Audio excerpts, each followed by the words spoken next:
Hello friend जय जगन्नाथ।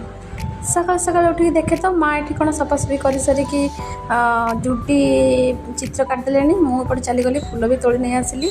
तो फटाफट गाधे रेडी हो गली कहीं आज हूँ पणा संक्रांति। तो माँ कहला गचर दुटा आंब तोड़ी आन मुझे फटाफट गली दुटा आंब तोड़ी आनिली कहीं पणा संक्रांति आज सब फल पड़ी आंब भी पड़ो। प्रथम थर आज आंब आम खाइबू आ प्रथम भोग लगे जाकि आम आंब खाइबू। तो ये फटाफट चलि मु आंबटा को भलसे चोपा छड़ेकी कुन कुन कुन कुन चुन चुन करके काटिदेली। फिर देख सांग मैंने आंबटा काटला भितर आंबर गोटे टाकुआ था से टाकुआटा आपण आड़े कौन कहते आम तो आंब टाकुआ कहते कि आंब मंजी। तो सहीटा को मुझे टे छिटकेदेली एमती कहते कि जुआड़े छिटक सियाड़े बाहब तो छाड़ते गोटे फनी होगला।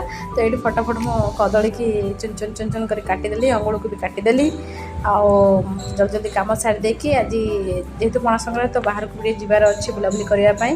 तो माँ को आग तार सब कम कर हेल्प करदेली। ये देखिपे भोग सजाड़ी भोग सजाड़ी दे सारापर माँ को डाकिली मुझे माँ मोर तो कम सरीगला तू तो कम सारने। माँ तार एपटे आसिक देखु देखु कलसी गुड़ाक सब रंग बेरंगर माँ पूरा तार सजी दूसरी चित्र। तो कहीं आज सबुठी आमर ठेकी बंधा जो छोट कलसी आपण आड़े कौन कहते आप कमेंट माध्यम जनइबे। तो ये मार कम सरीगला माँ ये फटाफट चौरा पाखे पूजा करुँची। तो आईटी भिडियोटी शेष करुँची। आपण भल लगे लाइक कमेंट शेयर सब्सक्राइब कर भूलि बाय बाय।